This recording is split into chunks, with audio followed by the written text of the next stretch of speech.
నమస్కారం. ఆర్వీఆర్ టీవీకి స్వాగతం. గత జన్మలో చేసిన పాపపుణ్యాల ఫలితమే మనకు కలిగే పిల్లలని అంటూ ఉంటారు. చాలామంది ఈ పిల్లలు పుట్టడం కోసం ఎన్నో నోములు చేస్తారు, పూజలు కూడా చేస్తారు. ఈ క్రమంలో చాలామందికి పిల్లలు కలుగుతూ ఉంటారు. అయితే వారికి ఉత్తమమైన సంతానం లభిస్తుందా లేదా, పెద్దయిన తర్వాత వారు ఎలా ప్రవర్తిస్తారు అనేది సమాజంపై ప్రభావాన్ని చూపిస్తుంది. సాక్షాత్తు భగవంతుడి వరప్రసాదమే మనకి పుత్రులుగా కలగాలంటే ఏం చేయాలి, ఎలాంటి పూజలు చేయాలి, ఎలాంటి స్తోత్రాలు చదవాలి, ఇలాంటి ఆసక్తికరమైన ఈ అంశాన్ని ఈరోజు తెలుసుకుందాం. మనతో పాటు స్టూడియోలో ప్రముఖ ఆధ్యాత్మికవేత్త, జ్యోతిష్య పండితులు బ్రహ్మశ్రీ డాక్టర్ సివిబి సుబ్రహ్మణ్యం గారు ఉన్నారు. ఆయన్ని అడిగి అనేక విషయాలు తెలుసుకుందాం. నమస్తే గురువుగారు. గురువుగారు, మహోన్నతమైన వ్యక్తులు చాలామంది పుడుతూ ఉంటారు. వారిని మనం కారణ జన్మలు అంటూ ఉంటాం. అలాగే వాళ్ళ సక్సెస్ కూడా వాళ్ళకి తగ్గట్టుగానే చాలా ఉన్నతంగా ఉంటుంది. అసలు అలాంటి కారణ జన్మలు పుట్టాలనంటే మనం ఎలాంటి పద్ధతులు పాటించాలి? కారణ జన్ములు అనే దానికి అర్థం సహజంగానే ముక్తులైన వారు దేశోద్ధరణ కోసం ప్రత్యేకించి దైవ సంబంధమైన అవతారములుగా ఒక కారణం కోసం జన్మిస్తారు. ఆ కారణాన్ని పూర్తి చేసుకుని వెళ్ళిపోతుంటారు. ఇలాగా మనం గమనిస్తే మనం శంకరాచార్యుల వారిని తీసుకుందాం. 32 ఏళ్ళే ఉన్నారు అంటే 32 ఏళ్ళు అనేటువంటి సమయం నిజానికి చాలా తక్కువ. కానీ ఆ సమయంలోనే కార్యాలన్నీ పూర్తి చేసేసే తర్వాత శరీరాన్ని విడిచిపెట్టేసి, అంటే దీని తాత్పర్యం ఏమిటి? ఒక కారణం కోసం జన్మించినటువంటి వారు అని అర్థం. ఇలా కారణం కోసం జన్మించినటువంటి వారు జన్మించడానికి కారణం ఏంటి అంటే 2 వైపుల కారణం ఉండాలి. ఒకటి సమాజానికి అవసరం, రెండోది ఎవరైతే ఆ తల్లిదండ్రులు ఉన్నారో వాళ్ళ సంకల్పం, వాళ్ళ తపస్సు, అవన్నీ కూడా ఇవన్నీ కలిసేటప్పటికీ ఆ సమయానికి అది సిద్ధిస్తుంటుంది. అటువంటి వారిని కారణజన్ములు అని అంటారు. వాళ్ళకి ఉదాహరణకి శంకరాచార్యుల వారు 5వ ఏటే వేదాలు చదవడం ప్రారంభించేశారు. అంటే అంత చిన్న వయసులోనే. చదివేటప్పుడు కూడా మామూలుగా అయితే వేదం 12 సంవత్సరాలు చదవాలి. అవును. కానీ ఆయన అంతకాలం చదవలేదు, తక్కువ కాలంలోనే చదివేశారు. ఎలా చదవగలిగారు అంటే కారణజన్ములు కాబట్టి. అంటే ఒకసారి చెబితేనే వాళ్ళకి వచ్చేస్తుంది అనమాట. అలా ప్రత్యేకమైన కారణంతో జన్మిస్తారు కాబట్టి వాళ్ళు ఆ పనిని పూర్తి చేస్తారు. అయితే మనం ప్రధానంగా గుర్తించాల్సింది ఏంటంటే, ఒక మహాత్ములు కానీ, ఒక కారణజన్ములు కానీ, లేదా భగవంతుని అవతారాలు కానీ భారతదేశంలోనే కనిపిస్తారు, ఇతర దేశాల్లో కనిపించరు. కారణం ఏంటి అది కూడా మనం గుర్తించాలి.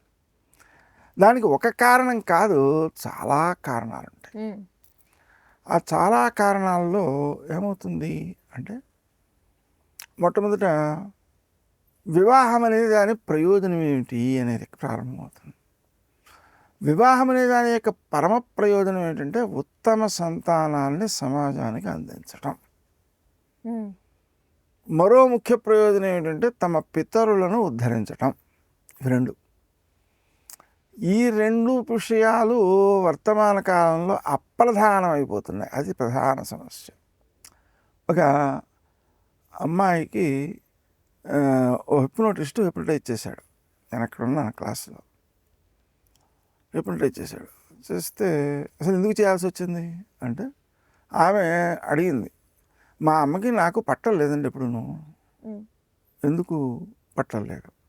ఆమె తప్పు చెప్పినా రైట్ చెప్పినా నేను తప్పనే అంటాను, నేను తప్పు చెప్పినా రైట్ చెప్పినా ఆమె తప్పనే అంటుంది. ఏమిటిది అని అడిగితే అతను హిప్నటైజ్ చేశాడు. ఆమె చేసి వెనక్కి తీసుకెళ్ళాడు. జీవితంలో 3వ మాసం దాకా తీసుకెళ్ళాడు. 3వ మాసం అంటే గర్భస్థ శిశువుగా ఉన్నప్పటి 3వ మాసంగా తీసుకెళ్ళాడు.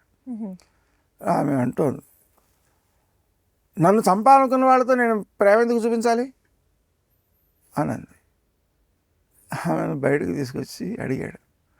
హిప్నటైజ్ నుంచి బయటకు తీసుకొచ్చేసి, అమ్మా 3వ మాసంలో ఎవరైనా తల్లిదండ్రులైనా గర్భస్రావం చేయించుకుందాం అనుకున్నారా అని అంటే, నాకు తెలియదు అంది.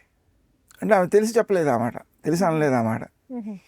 అప్పుడు తల్లికి ఫోన్ చేశారు. చేస్తే అవును అని చెప్పింది.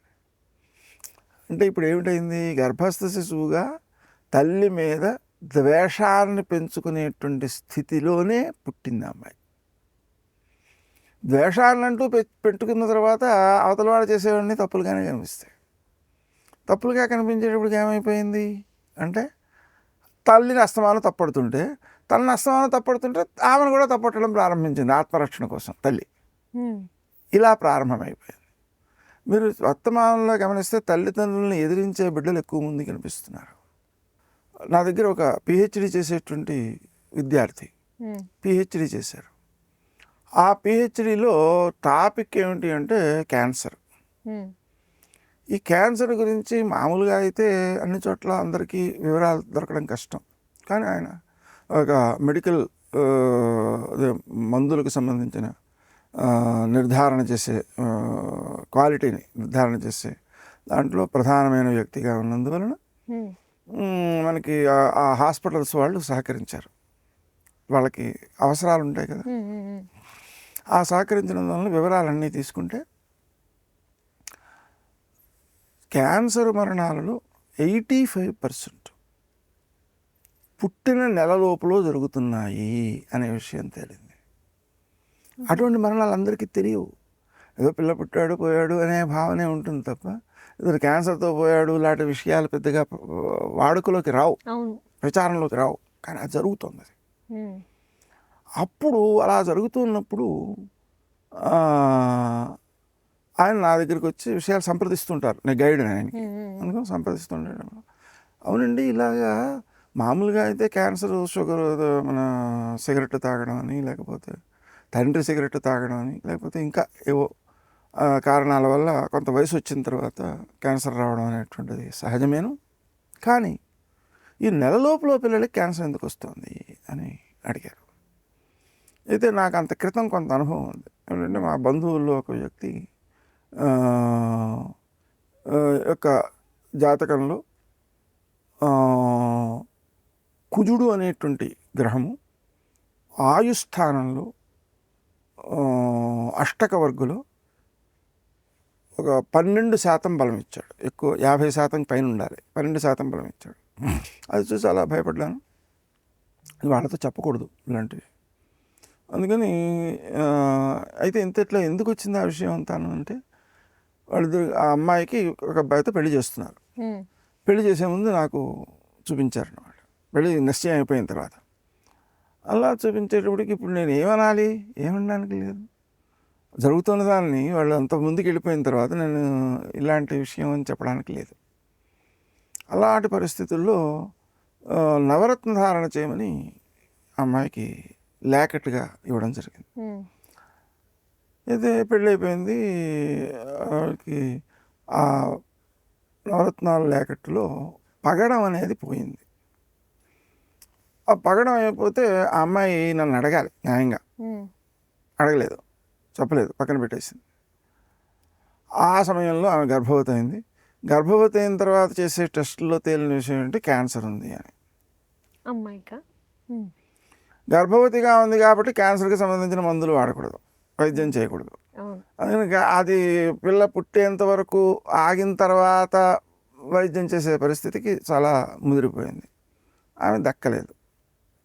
అయితే ఆమె ఉండగానే వైద్యం జరుగుతున్న సమయంలో నేను అడిగాను, అమ్మా నీకు ఎప్పుడైనా చనిపోవాలనిపించిందా అని. ఏం లేదే అని చెప్పింది. అంటే గుర్తు లేదనమాట. కానీ కొంతకాలం అంటే ఒక 2 రోజుల తర్వాత, అవును బావా ఏదో జరిగింది, ఆత్మహత్య చేసుకోవాలనిపించింది నాకు అంది. ఎందుకమ్మా అన్న. కారణం ఏం లేదండి. అంటే ఏ కారణం లేకుండా ఆత్మహత్య చేసుకోవాలనే భావన పుడితే ఆ భావనకు ప్రతిఫలంగా క్యాన్సర్ వచ్చింది.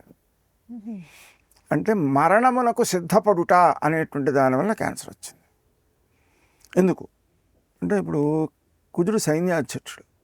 సైన్యాధ్యక్షుడిగా ఉన్నవాడి యొక్క పరిస్థితి ఏమిటి, ఏం చేయాలి వాడు అంటే ప్రాణత్యాగానికి కూడా సిద్ధపడిపోయి ముందుకు దూకేయాలి. అంటే దాన్ని కూడా అంగీకరించాలి. ఆ భావన వస్తుంది కదా, యుద్ధానికి వెళ్ళేప్పుడు రాకుండా ఎలా ఉంటుంది. అయితే అంటే మరణానికి సిద్ధపడడం అనేటువంటి భావనకు కుజుడు అధిపతి కాబట్టి దానికి శరీరాన్ని తయారు చేయడం కూడా వాడి పనే కాబట్టి ఆ విధంగా వస్తుంది. ఇక్కడ మనం గమనించాల్సింది ఏంటంటే మరణిద్దామని ఎవరైతే భావిస్తారో వాళ్ళకి క్యాన్సర్ వచ్చే అవకాశం ఉంది అనేది మనకు అర్థమవుతుంది. అయితే ఈ గర్భస్థ శిశువుగా ఉన్నప్పుడు వాడి భావన ఏమిటి అంటే వీళ్ళ కడుపున పుట్టాలా, నన్ను చంపేద్దాం అనుకున్న వాళ్ళ కడుపున పుట్టడేమిటి అని వాడు తన మరణాన్ని సిద్ధం చేసుకుని పుడుతున్నందువలన నిలబడిపోతున్నాడు. అందుకని 85% మరణాలు వస్తున్నాయి. ఇలా సంతానము కావాలి అనేటువంటి భావన నుంచి, వివాహం జరగాలి అనే భావన నుంచి సమాజం దూరంగా జరుగుతున్న కొద్దీ సమాజంలో ప్రమాదాలు పెరుగుతున్నాయి. మరి ఏం చేయాలి అంటే సంతానం కోసం తపస్సు చేయడం అనేటువంటిది మన సంప్రదాయం, భారతీయమైన సంప్రదాయం. అసలు మామూలుగా వివాహం అనేటువంటిదే సంతానం కోసం. ఈ విషయం మనకు చాలా స్పష్టంగా తెలిసేటువంటి సందర్భం ఏమిటి అంటే కర్దమ ప్రజాపతి అనేటువంటి వాడు ప్రజాపతిని బ్రహ్మ సృష్టిస్తాడు. సృష్టించిన తర్వాత ప్రజాపతితో చెప్పాడు సృష్టి కొనసాగించు అని. అంటే ఆయన వెంటనే తపస్సు గడిపాడు. 10,000 సంవత్సరాలు తపస్సు చేశాడు విష్ణుమూర్తిని గురించి. విష్ణుమూర్తి ప్రత్యక్షమయ్యాడు. ప్రత్యక్షమయ్యి ఏం కావాలి నాయన అంటే నాన్నగారేమో, నాన్నగారు అంటే వాడు బ్రహ్మ అనమాట, నాన్నగారేమో సంతానాన్ని వృద్ధి చేయమన్నారు, పుట్టే సంతానం ఉత్తమ సంతానం కావాలి కదా, ఉత్తమ సంతానం కావాలంటే ఎవరిని పెళ్లి చేసుకుంటే సంతానం కలుగుతుంది, ఉత్తమ సంతానం కలుగుతుంది అని ప్రశ్నించాడు. అప్పుడు ఆయన ఏదో చెప్పాడు, దేవహూతి అనేటువంటి ఆమె ఉంది, ఆమెను వాళ్ళ నాన్నగారు తీసుకొస్తారు ఇక్కడికి, ఇవాళ తీసుకొస్తారు, ఆమెను నువ్వు పెళ్లి చేసుకో, నీ కడుపును నేను పుడతాను అన్నాడు. పుడతాను అని చెప్పి కపిలుడు అనేవాడుగా పుట్టాడు. ఆయనే సాంఖ్యాన్ని, వేదాంతాన్ని తల్లికి బోధించాడు.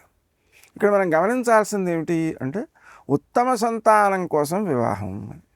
ఆ సంతానం కోసం వివాహం అన్నప్పుడు కూడా ఏమవుతుంది, అమ్మాయిని ఏ అమ్మాయిని పెళ్లి చేసుకుంటే ఉత్తమ సంతానం కలుగుతుందో ప్రశ్నించాడు కదా. అంటే ఇక్కడ మనం గమనించాల్సింది ఏమిటంటే మాతృమూర్తి యొక్క మానసిక స్థితిని బట్టే మహాత్ములు జన్మిస్తారు. ఇదనమాట మనం జాగ్రత్తగా గమనిస్తే అంబాలిక ఒక దాసి, ముగ్గురు, పురుషుడు ఒక్కడే వేదవ్యాసుడు, సాక్షాత్ విష్ణుమూర్తి, ఆయనకి పుట్టినటువంటి సంతానం వాళ్ళు ఎలా తయారయ్యారు అంటే అంబిక కళ్ళు మూసుకుంటే గుడ్డివాడు పుట్టాడు. వాడు శారీరకంగా భౌతికంగానే గుడ్డివాడు కాదు, మానసికంగా కూడా గుడ్డివాడు. ఎంత గుడ్డివాడు అంటే మనం మామూలుగా ఆలోచిద్దాం. సాక్షాత్తు కృష్ణుడు తన విశ్వరూపాన్ని చూపించడం కోసం అతనికి దివ్య దృష్టిని ఇచ్చాడు. దివ్య దృష్టిని ఇచ్చిన తర్వాత ఆ విశ్వరూపాన్ని చూశాడు. ఆయన చాలా ఆనందపడ్డాడు. ఆనందపడిన తర్వాత నీకేం కావాలి అని అడిగాడు. కృష్ణుడు అంతటి వాడు అడిగాడు. అతను విశ్వరూపం చూసిన తర్వాత సాక్షాత్తు దైవంగా గుర్తించాడు కదా. అడిగాడు. అడిగితే ఇప్పుడు కామన్గా ఏం అడుగుతారు చెప్పండి, ఏది కావాలో అడుగుతారు. ఏది కావాలంటే భగవంతుడు కనిపించినప్పుడు మోక్షం అడగడం అనేటువంటిది చాలా సహజమైన విషయం. మోక్షం అడగాలి, అడగలేదు. పోని ఇంకేమిటి అడగాలి, వాడు కుమారుణ్ణి ప్రేమిస్తున్నాడు. కుమారుణ్ణి చాలా ప్రేమగా చూసుకుంటున్నప్పుడు ఆ కుమారుడు ఇప్పుడు యుద్ధానికి పూనుకుంటే వాడు బతకడు. ఎందుకని పాండవుల తరఫున కృష్ణుడు ఉన్నాడు, అతను దేవుడని తెలుసు. ఇటువంటి పరిస్థితిలో ఇంక వీడు బతికే అవకాశం ఏముంటుంది, ఉండదు. అలాంటప్పుడు తన కొడుకు మీద నిజంగా ప్రేమ ఉన్నట్లయితే, అది నిజమైన ప్రేమ అయినట్లయితే, నిజమైన ప్రేమ వేరు, తాత్కాలిక మమకారం వేరు. ఇంకో రకంగా చెప్పాలంటే దుష్టుడంటే భయం వేరు. కుమారుడు దుష్టుడైనప్పుడు దుష్టుడంటే భయం ఉంటుంది, ఆ భయం వేరు. వీడు ఆ రకం భయపడే రకం. అయితే తన కుమారుడు బతకాలనుకుంటే ఏం చేయాలి, కృష్ణుడిని నా కుమారుని యొక్క బుద్ధి మార్చు, అనుగ్రహించు, వాడిని బాగు చేయి అని అడగాలి. అది అడగలేదు. ఏమడిగాడు, నాకు ఈ కళ్ళు, నిన్ను చూసినటువంటి కళ్ళు ఇంకా ప్రపంచాన్ని చూడడం నాకు ఇష్టం లేదు కాబట్టి ఇచ్చిన చూపు తీసేసుకో అన్నాడు. వరం అది. ఎంత గుడ్డివాడో అంటే మానసికమైన ఆలోచన కొంచెం కూడా లేదు. అది పరిస్థితి.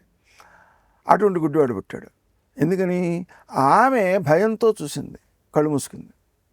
ఆ భయం కూడా ఉందన్నమాట వీళ్ళు పుట్టిన వాళ్ళు. ఆ భయం ఉండడం వల్ల కొడుకుకి తప్పు అని చెప్పడానికి కూడా భయమే, మార్గంలో పెట్టడానికి కూడా భయమే. అటువంటి భయస్తుడు పుట్టాడు. ఇక రెండో ఆవిడ భయపడి అది పాలిపోయింది. పాలిపోవడం అంటే సుమారుగా స్పృహ తప్పిన స్థితి. ఆ కారణం వల్ల మానసికమైన ప్రభావంలో చెడు ఏర్పడలేదు వీళ్ళలాగా. కానీ పాండు రోగం వచ్చింది. ఎవరికి? పాండు మహారాజుకి. సరే, ఇప్పుడు ఇంతకీ వాడు కొంత అనారోగ్యవంతుడైనాడు, వీడు కొంత అనారోగ్యవంతుడైనాడు. ఈ రెండు కారణాలు ఏంటంటే తల్లి యొక్క మానసిక స్థితి.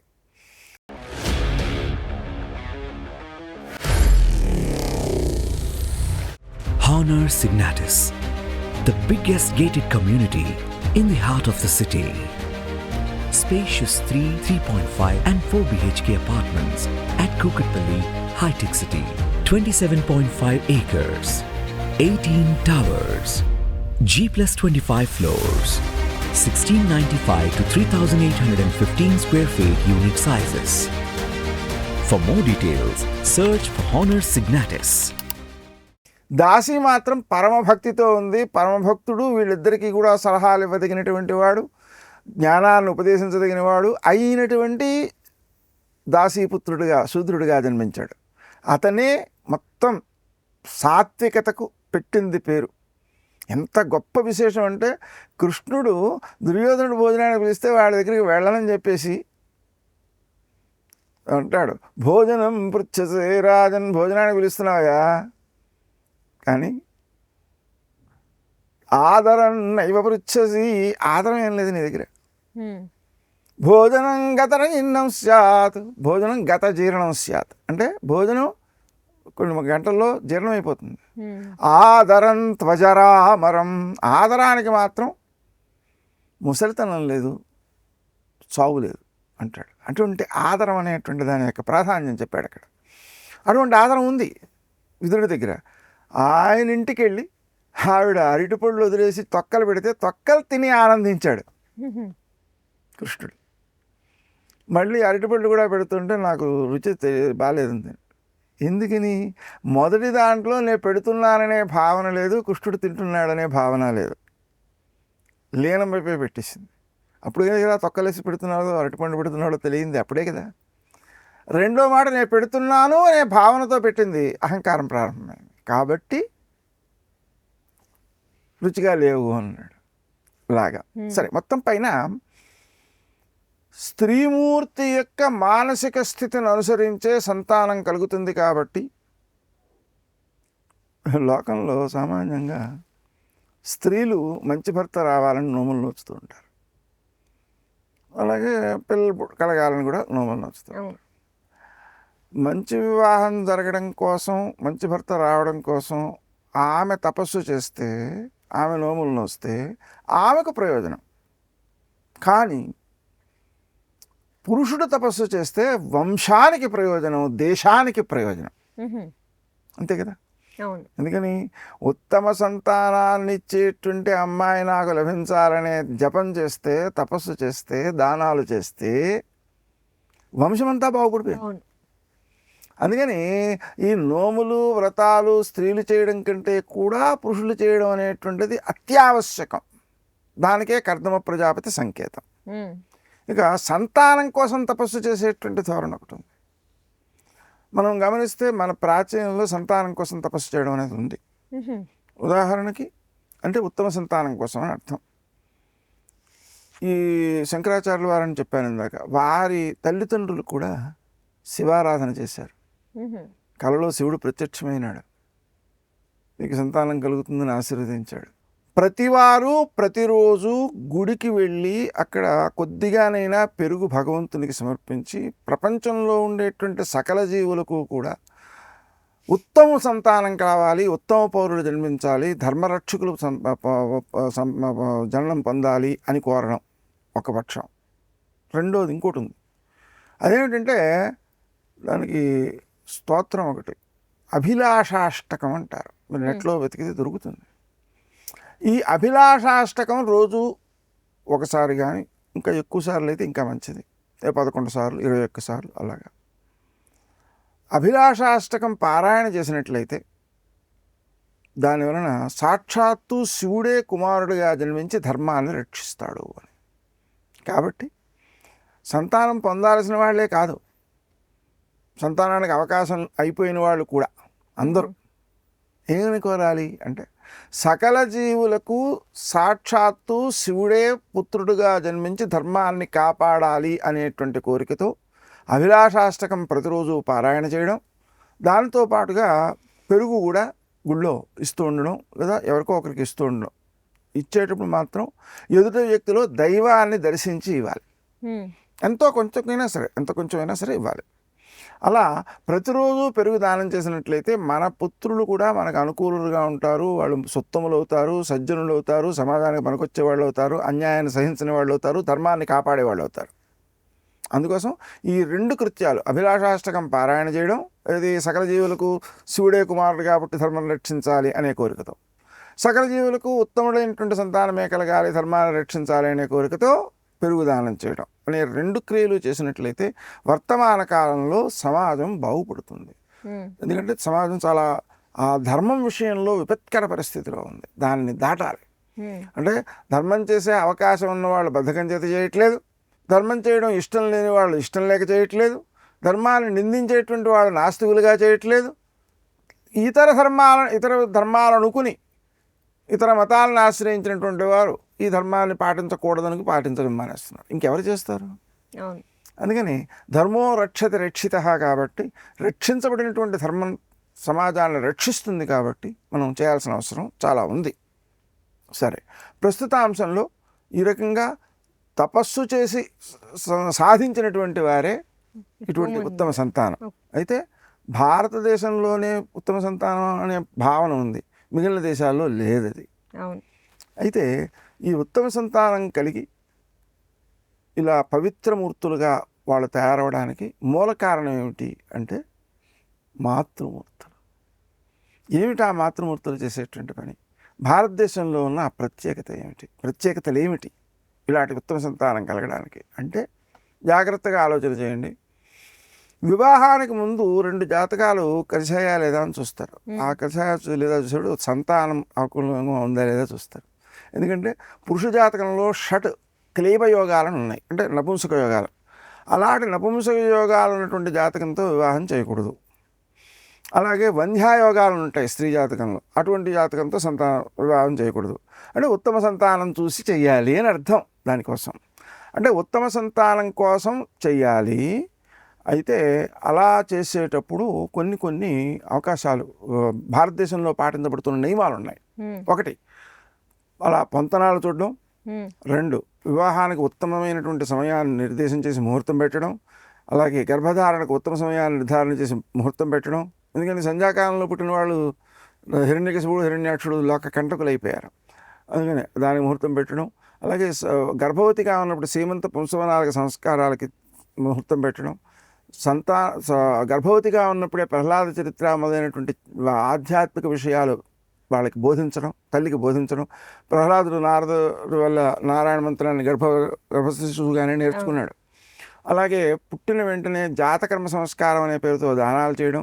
ఆ తర్వాత పుట్టిన బిడ్డలకి నిద్రపుచ్చేటప్పుడు, పాలు పట్టేటప్పుడు, ఉంకు పెట్టేటప్పుడు భగవంతుని యొక్క నామాలతో కూడినటువంటి లాలి పరమానంద రామ గోవింద లాంటి ఆ మంచి పాటలు పాడడం. అలాగే పుట్టిన బిడ్డల్లో దైవాన్ని దర్శించడం, బిడ్డలకి తల్లిదండ్రుల్లో దైవాన్ని దర్శించడం అలవాటు చేయడం, గురువులో దైవాన్ని దర్శించడం అలవాటు చేయడం. ఇవన్నీ కూడా కలిపి పిల్లలలో ఆ దైవత్వాన్ని తీసుకువచ్చాయి. అందుకని ఈ మొత్తం విషయాలేవి కూడా ఏ ఇతర ధర్మాలలో ఇతర దేశాలలో లేవు, మన భారతీయంలోనే ఉన్నాయి. కాబట్టే ఇక్కడ దైవస్వరూపులు పుట్టారు, దైవమే అవతారాలుగా పుట్టింది, మహాత్ములు పుట్టారు, సజ్జనులు పుట్టారు. కాబట్టి ఇంకొక విశేషం ఏంటంటే స్త్రీమూర్తులు చేసేటువంటి నోములలో శనగలు వాయనంగా ఇస్తారు. శనగలు గురుడికి సంబంధించినటువంటి పదార్థం. అంటే గురుడు సంతానకారకుడు, అంటే ఉత్తమ సంతానానికి పనికొచ్చేటువంటి పదార్థాన్ని దానం చేస్తున్నారు. అంటే ఎటువంటి పదార్థాలు దానం చేస్తే ఉత్తమ శనగలు దానం చేయడమే. అంతేనా? అదే మనకు వాయినాలు పంచిపెడతారు కదా, వాళ్ళు రోజు వాయనం పంచిపెట్టేటువంటి నోములు కూడా ఉన్నాయి. అవి ఎందుకంటే దానం కొద్దీ బిడ్డలు మంచి దానం ఎంత చేస్తే అంత ఉత్తములైన సంతానం కలుగుతారు. కాబట్టి ఇవన్నీ కూడా దానికి సంబంధించిన అంశాలే, ఇక్కడ మాత్రమే ఉన్నాయి, ఇంకే సంస్కృతిలోనూ లేవు. అందుకని మహాత్ములకు జన్మనిచ్చేటువంటి మాతృమూర్తులు విశిష్టమైనటువంటి ఆచరణ చేశారు. మన సంస్కృతిని మనం కాపాడుకోవాలి. ఆ కాపాడుకోవడానికి మాతృమూర్తులపైనే ఆధారపడి ఉంది. గురుగారు, మీరు కూడా మాటల్లో చెప్పారు, మనం ఏది అనుకుంటే మన కడుపులో ఉన్న వాళ్ళకి కూడా అది అర్థమవుతుంది, దాన్ని బట్టే పుడతారు అని చెప్పేసి. మనకి ఉన్నది ఏంటంటే కడుపుతో ఉన్నప్పుడు స్తోత్రాలు మంత్రాలు చెప్పించడం, లేదా దేవుడికి ఎక్కువ దగ్గరగా ఉండడం, ఇట్లాంటి వాళ్ళు కూడా మనకి మంచి చాలా జరుగుతాయి. అంతేకాదండి, మన ఆచారాల్లో ఆమెకు ఏమాత్రం కష్టం కలగకూడదు, బాధ కలగకూడదు, చాలా ఆనందంగా ఉండాలి, ఆమె ఎక్కువ కోరితే అది ఇచ్చేయాలి. ఇవన్నీ నియమాలు కూడా ఆమె సంతృప్తిగా ఉంటే పుట్టే బిడ్డ సంతృప్తిగా ఉంటాడు, ఆమె అసంతృప్తిగా ఉంటే అసంతృప్తిగా ఉంటాడు. మొత్తం లోకంలో పాపాలన్నిటికీ అసంతృప్తే కారణం.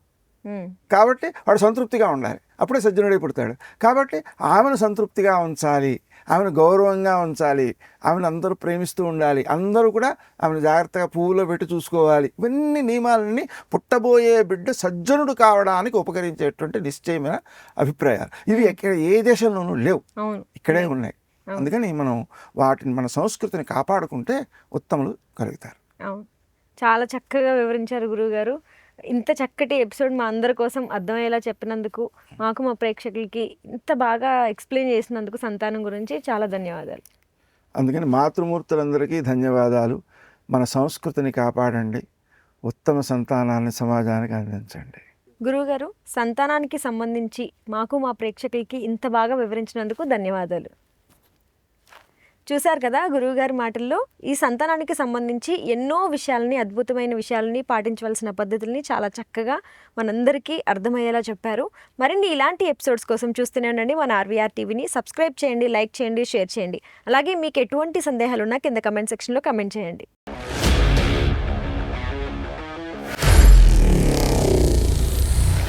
Honor Signatus, the biggest gated community in the heart of the city.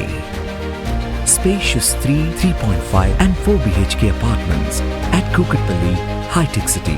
27.5 acres, 18 towers, G+25 floors, 1695 to 3815 square feet unit sizes. For more details, search for Honor Signatus.